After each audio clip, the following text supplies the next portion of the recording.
We are inviting you to a very special diner in space, Pluto Dinerama. And that's what we'll be playing today, a few rounds of playthrough. And hello everyone, I'm Stella And I'm Tarrant. from Meeple University. So welcome. Hopefully you're hungry and then you can have a look at our special menus. And this game has got a bit of a feeling like the video games or mobile game that I play. It's like when you're serving customers, this is like upgrading your food quality, upgrading your restaurant quality, and this is it. Yes, this is it's a light, fun card game. So you'll be trying to build up a tableau of things for your restaurant. It's also got elements of party game in it. So you'll see there are some events that come out that keep things alive. Good thing that you are not one of the waiters because you're probably a bit awkward, like knocking things down and things like that. Good things you were the boss. Lots of meals would need to be comped. Well, what we're gonna do, as always, we're gonna do an overview of the game and then we're gonna get straight into the game while explaining to you what's going on. Shall we? Let's do it. So here we have the game, and here we have each of our starting restaurants. Fairly basic restaurants to begin. So we each have a fairly typical cook. We serve coffee and eggs, and we have a kitchen. It's basically the bare minimum you would require for a restaurant. And all that does is it gives us a food value of 2 and an ambience value of 2. That's all we start with. Who would have thought that in the future in space, it's just a simple egg and coffee in Pluto? Well, they got downgraded from planet status, so I suppose they don't have too much of a culinary culture anymore. There are some questionable looking eggs in the deck. I know. All right, let's have a look at the deck. So what we'll be doing here, the game is played in days, and we'll be taking it in turns. We get 2 actions per turn where we can play new cards into our restaurants, we can gain new cards, or we can use abilities on employees that we've collected. At the end of your turn, you will attempt to serve a customer. And so we'll go through the customers as we get there. There's a customer who's at the front of the line, and each customer comes with some points and comes with a food and ambience requirement. And so you'll be trying to serve the customer at the head of the queue, or maybe try to skip and serve some more. There's a few ways to build that up. But one thing we need to be careful of is we don't want to keep them waiting and we don't want to make them hangry. Because if we do, there is a rival diner already established on Pluto which can take those customers from us. There is actually a little bit of a semi-cooperative element to this game. We could collectively lose if too many angry customers go off to the rival diner. So we need to be wary.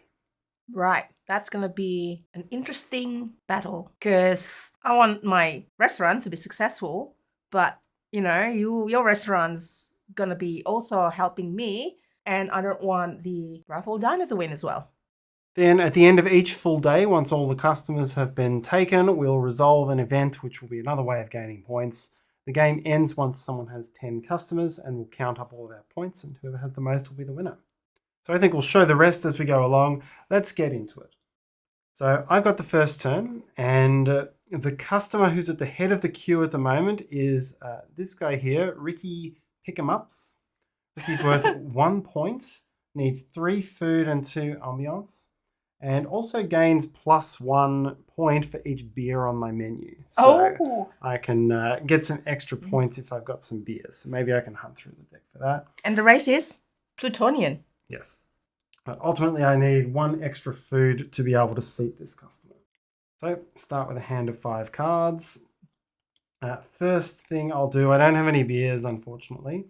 First thing I'll do is I'll play home fries onto my menu. So that's worth 1 point for the menu. You'll see there's much fancier helix fries down below, but I need a chef before I can make something so fancy.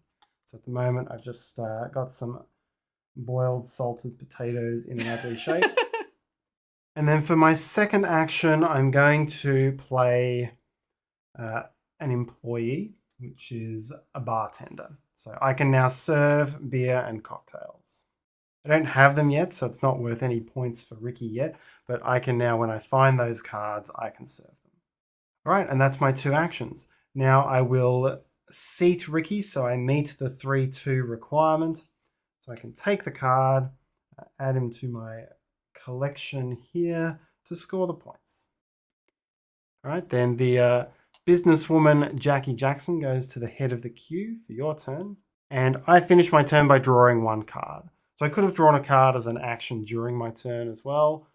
When I draw a card, I can choose any one of the 3 face down, or I can go hunting through the deck. I am short ambience here, so I'm going to grab a booth into my hand. Hopefully, a disco ball. I should have gone hunting through the deck. Oh, that looks fun. Like a disco in Pluto. Yes. What sort of music would they play? A rave music. There's nothing like eating in Pluto while having a disco music in the background. Your turn. I'm going to play this jukebox from hand as my first action, and I'm going to play this club sandwich as the second action. Now, the other part is members only club sandwich, but I don't have a chef, so I can't play that. It's actually worth more. Now, I'll increase food value to 4 and the ambience value to 4. Now, I can't serve this because it needs 6 food value and 5, which I am lacking of, but I can skip a line and I can serve this customer with a cost. I have to discard one of my cards that's already in play to be able to do that. So I'm going to just serve this egg. Bye-bye, standard, regular, nothing too special egg. Didn't stay on your menu very long. Sorry, yeah.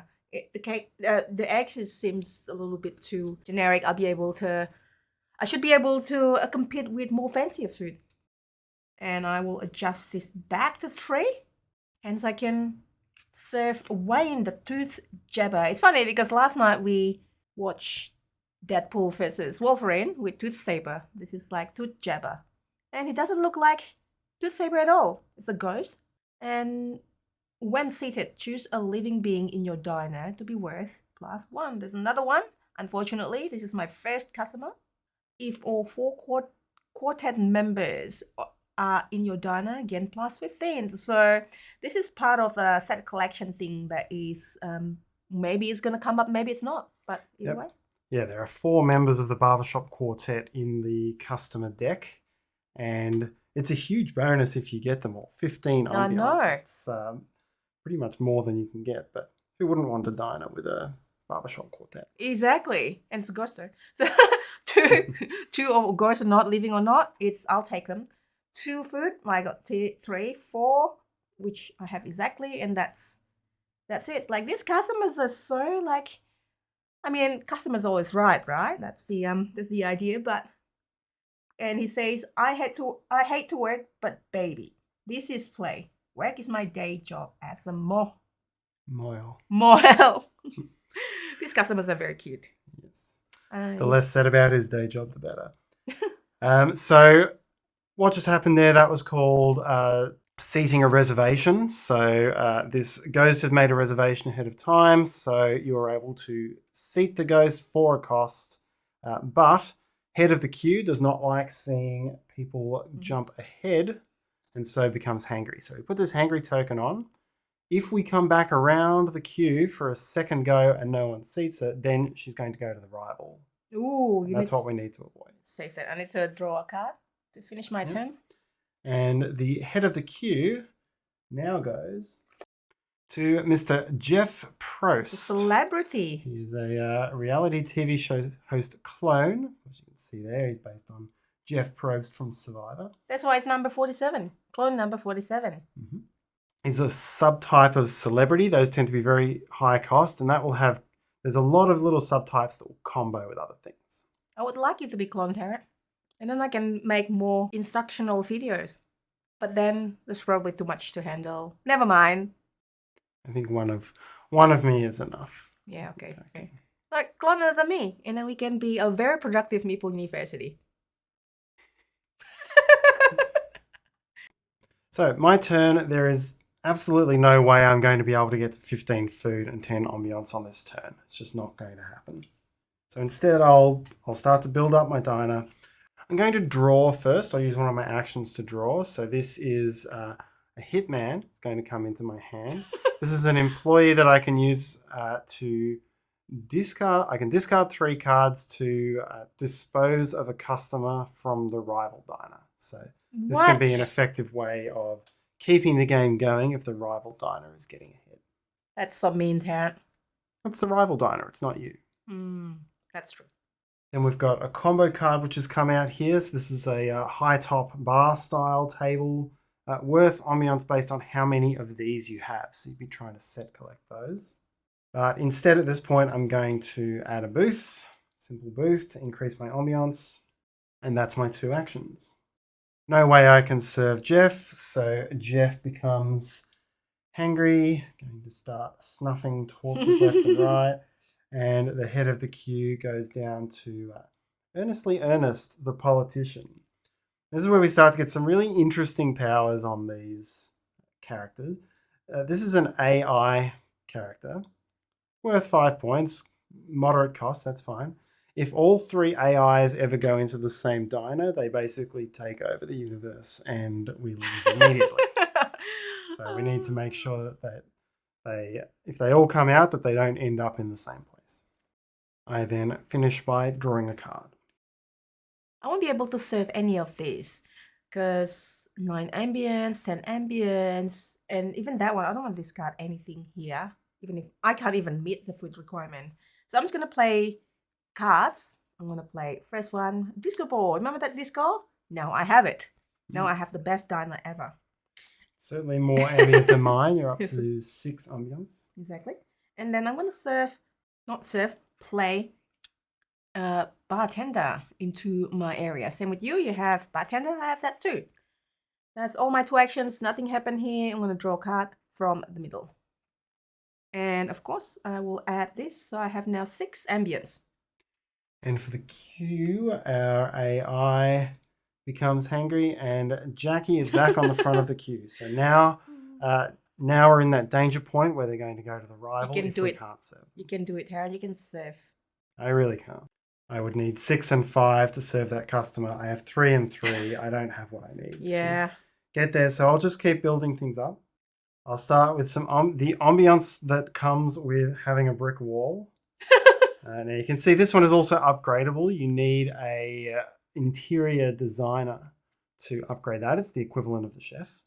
And that interior designer would come up with the idea of turning this into a comedy stage. So that's kind of how that one works. And then I will also add pigs in a blanket. So I've got 4 and 4. What? Pigs in a blanket? It's just sausage. It's like a sausage. Just sausage and batter. Okay. How is it upgraded to lobster? Questionable methods.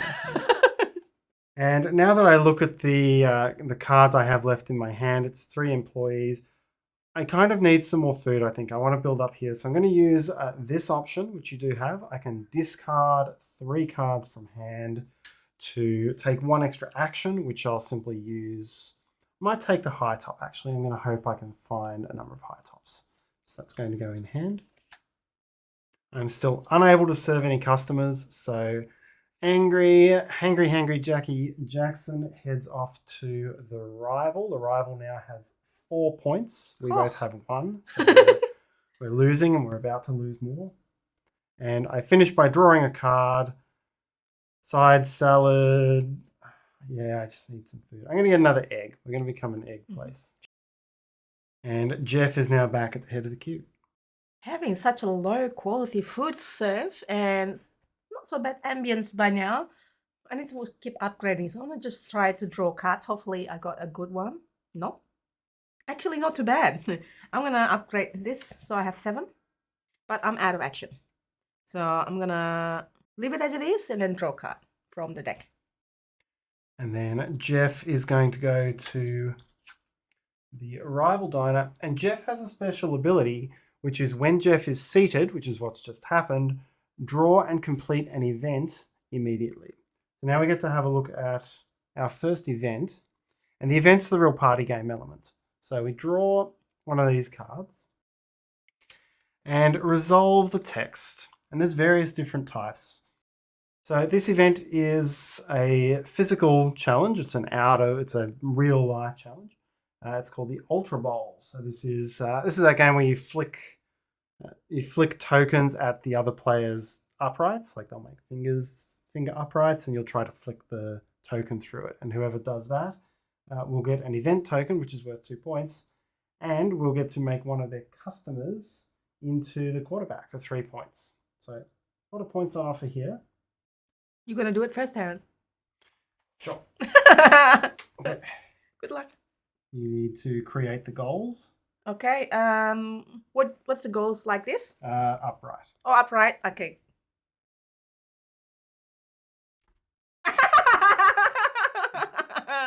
Okay, you get another 10. Missed. Okay. So how can I flick it? Is that Not like I did the first time. Okay. Can I just throw it? Yep. What happens if no one else is? I'm gonna do this. Go until I'm gonna someone flick it. scores. I'm gonna flick it. Ready? Yep. It was through here. I think it was through. Thank you. All right. So you are the winner. You get an event point. And the crowd goes wow. And Not really. and we go down to, I guess your ghost is somehow the quarterback Oh, nice. and gets plus 3 points. There we go. That was our first event. Thank you. That's my turn. All right, looking at my turn, I could try to go in on waiters. This employee here is a waiter, and as you get lots of waiters, you can increase the number of actions you get each turn. So that could be a good later gameplay. But for now, on my turn, I'm just going to keep adding eggs and tables to the restaurant. So I go up to 5 and 5. I should be in a good, I'm not going to get this AI, but I should be in a good position for next round, hopefully. The hangry AI goes off to the rival diner. So we are losing 19 to 6 to 1 at the moment. But as we become better, we're going to be able to bring people in a lot more quickly. It has a more explosive ending. Then I'm going to take the waiter. I'm going to try to build up on waiters. Ooh, there's that beer that my construction worker wants. And now it's the end of the first day. There are no customers left. So we resolve a standard event. So this is the normal timing to resolve an event. And this is one of the game's strategy events. So you can customize the event deck to be the type of game you want to play. But this one emphasizes the semi-cooperative element because the rival diner has begun dumping waste into the local water supply. As a collective, the rest of us need to sacrifice food equal to 4 times the amount of players to stop the rival diner from doing that. So we would need to give up a collective 8 food. Otherwise, the rival diner gets a free customer from the customer deck, and we each have to discard a customer. Well, we have exactly 8 worth of food here. So we could, in theory, discard it, but you lose more. I think that will just harm our ability to seat customers next time around. There's going to be no way we can win if we do that. So I think we're going to have to discard customers. Yeah. But I mean, it suits me. I'm only going to lose 1 point worth, and you're going to lose 4 a points. 4-point customer. But then, if you're not going to help discarding food, I have no way meeting that requirement. So that's true. So that means I have no choice. All right. So very sad there. We each discard 1 customer. By 3 points. And hopefully the rival diner's random is not too bad. And we got out of that okay. It's a high schooler worth 2 points who would eat 62 eggs if you dared him to, according to the flavor text. And that's the end of the day. So now we would move on to the next day and we would draw our next 5 customers. 1, 2. Number of customers is number of players plus times 2 plus 1. And we start off with a critic. The critic is worth -5 points. And you must seat him if he's first in line. So he has no requirements, just comes in and calls your restaurant bad. I want to send it to the rival diner. And there may be ways to do that. There are some other cards. Let's see here, the second one in the queue. When seated, you choose another customer at your diner to be worth 0. So that would normally be bad, but in this case, it's good. And I also have this card that can manage it. So I haven't played it, still in my hand. Dependent that would send a customer from one diner to another diner, which I will play now. So getting ready for next time. I can send the customer because I have no choice but to serve Sylvester Beasley with -5. So I can send it away later. And the second one is to play this one. Now, this is an interior designer. I have exactly 7 ambience points. And as an action, which I will do next time, is to flip already install to a higher place, which is this one. And the next time, if I have anything like this, I install it straight away in the better side. Yeah, so you can see how it's really going to escalate. We're going to build things up quickly as the game goes on and be able to hopefully beat that rival diner. Hopefully. Now let me take this then. Unfortunately, I can send it later. And I will try to take the beer. I have a bad bartender, so we'll see. Your turn, Tarrant. So the customer at the front of the queue this time is worth 5 and 5, which is what I have, so that's good. I'll be able to seat him.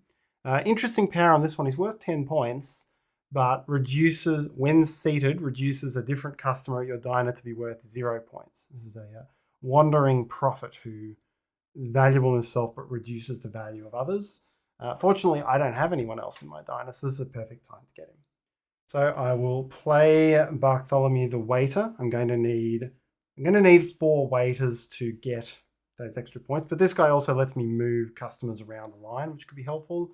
And then I will pick up this card, which is good water, good question mark water.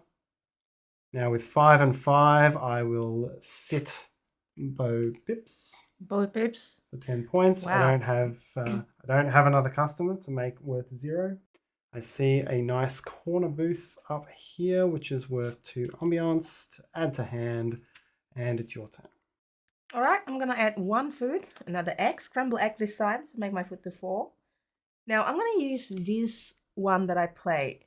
I don't have to give this away. I can instead also take a diner. I think it's probably ended up better. I'm gonna take this 10 one. Yeah. You're gonna make Jeff slum it. I will do that. So I'm taking it here. Now, I think we're going to have to work cooperatively a little bit on this one because I've done that. I'm going to have to give it to somebody. Now, Tarrant, can I trust you not to give me nasty stuff? You actually don't have a choice because I'm the only other person you can give it to. Aww, so sad. I'll do whatever works collectively the best. Yeah, okay. And that's my 2 turn. I just need to draw cards, but let's resolve this one because now I have enough. I have 4 food and have more than enough ambience. 7. Yep. So this is the very exciting goo subtype of customer. And this is from the vegetarian subtype. So you don't need to have a fully vegetarian restaurant. You just need vegetarian options, I suppose. But these will combo with each other. So it'll be worth as many points as you have vegetarian. And I'll draw a card from... Oh, this is actually good. This will increase my ambience like quite a lot out of these 2. So I'm going to just take this one. That's it. Better than the old couch. Lucky. So I was talking about these 2, the options. So this will be good for 3 because I have the interior designer. If I would take it from the deck, it would be like bad. All right. The next customer, which is Adrian the monk, needs 6 food, 3 ambience, so I can achieve that. I will simply add good water to my diner to go up to 6. And it's questionable. Questionable good. It's good enough. Okay. And the old couch isn't bad because you do get extra action when you play it. So that's I'm going to add true. that to my hand. Yeah. Now, I will just point out, I need to be careful because I now have 14 cards in my diner and there is a limit of 15. So I do need to start thinking of finding interior designers and chefs so I can get all these low value ones out and start to consolidate. But for now, I can seat the head of the queue, Monk Adrian. I now have 1 vegetarian, and who knows, I might use that travel agent for good by bringing the vegetarians together. Maybe. So we come to the last customer, not necessarily the last turn of the day. And I like the story on this one here. Martin the divorcee cannot be in the same diner as Deborah Mamet unless there are at least 2 cocktails on the menu. in which case they both gain extra points. That's very thematic. So there's quite a story behind that pair, clearly. My turn. I'd like to use my interior designer to upgrade my current one as the first action. So additional 2 ambience. Yep. It's a once per day effect, so you'll need to rotate that card until we reset the customer queue. That's fine, but I can play this immediately and then give me 2 ambience for this one. So count as a 5 customer and a waiter. Adding 2 to ambience, and that's a good point there. Yeah, so another 5 points and a waiter. Again, I like the story of this sentient jukebox that does multiple roles within the diner. Yep. I do have this one. When installed, bring back a customer that was once seated in your diner. But I believe this is not, it doesn't count because the action is to flip an already installed. So this is already installed, so that doesn't actually take place. And of course, that's the story of the haunted piano. So, I will draw a card. Not what I want, but that's okay. And let's resolve this angry and hungry customer. Bye-bye, Martin. Not bye-bye, but look how grumpy he looks now. Yep, so he's the only one in the queue. So it goes back. I've got the chance to serve him on my turn, but I'm going to struggle to do that as well. I think I really need to go looking for some cards to optimize this here. So I'm going to spend my first action just drawing a card from the deck. Oh, now I have a couch and an old couch. That's great. And second, I will get another one from the deck. And this is another bartender. I don't really need another bartender. I'm just going to keep hunting. I'm going to do the discard 3 cards option again to take another turn and draw another card. There's some beer. Oh, that's good. I need that. Not too bad. I can't play it this turn, but yeah, I was never going to be able to serve Martin either. So Martin heads off to the rival diner. Oh. But the rival diner didn't do too badly this round. Still only 4 customers. So I think we're already getting ahead of him there. And good. I think we've neutralized most of the threat. And that's the end of the day. So now we go to another event. So this is a trivia event, a knowledge event. We each get 1 minute to write down as many space-themed movies as we can. And whoever writes down the most will be the winner. Movie, right? Not serious. Movies, yeah. Can I have a head start? I don't know. I'm sure it'll be an even battle. So we've got this this guest checkbook which comes with the game. It's even already partly ripped off, which is very clever. It's very cute. This is provided for the purposes of doing these sorts of challenges. Oh, and you gave me the good one. Oh, the thick one. Thank you, Tarrant. Ready and go. Oh, done.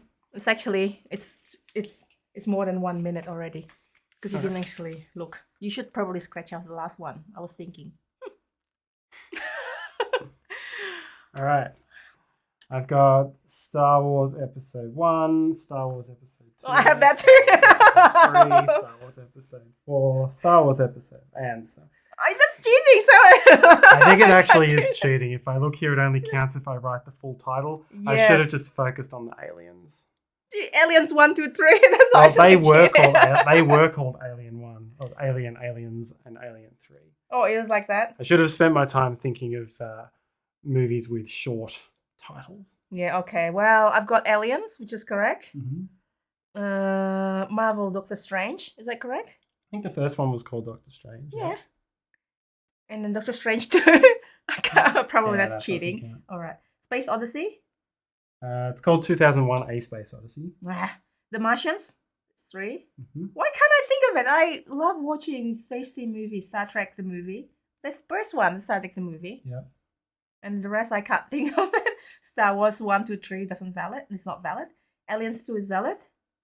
Star Wars prequel doesn't valid. It's not valid. And then Star Wars Return of the Jedi is valid. That's valid.